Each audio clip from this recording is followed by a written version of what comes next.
ရှူတင်ရအခုမှပြီးတယ်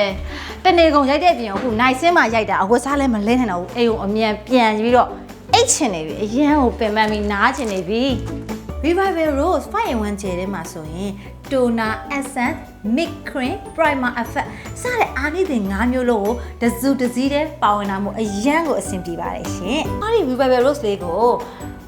အေးရဝင်ခံနေတိုင်းမျက်နှာတစ်ပြီးတာနဲ့လိမ့်လိုက်ရုံနဲ့တကယ်ကိုမနှက်မိုးနေတာနဲ့စိုးပြေတဲ့အသားရည်တင်းရင်တဲ့အသားရည်လေးကိုပိုင်ဆိုင်မှာဖြစ်ပါတယ်ရှင်။ Revival Rose ရဲ့အဓိကကုန်ကျန်းဖြစ်တဲ့ဒီမှာ Rose နှင်းစီမှာပါဝင်တဲ့ antioxidant ကဆိုရင်တာမန် antioxidant တွေထက်အဆ40ပိုမိုပြီးတော့ထိရောက်တာကြောင့်မလို့နေလောင်တင်းတိတ်မှဲ့ချောက်တွေကိုတိတိတတ်တာတက်တာပျောက်ကင်းစေတဲ့အပြင်မျက်နှာရဲ့ collagen ထုတ်လွှင့်မှုကိုလည်းအားကောင်းစေပါ Hardy Revival Rose လေးကိုဝယ်ယူချင်တဲ့သူတွေအတွက် online ကဝယ်မယ်ဆိုရင်လည်း Meko မြန်မာ online page ကနေပြီးတော့ဝယ်ယူလို့ရတယ်လို့မျိုးအပြင်မှာကိုယ်တိုင်ကိုကြပစ္စည်းလေးကိုကြည့်ပြီး tester ဆန်းကျင်တဲ့သူတွေတက်ကတော့ Time City Time Mall လေးလွာ Meko showroom မှာဝယ်ယူလို့ရပါတယ်ရှင်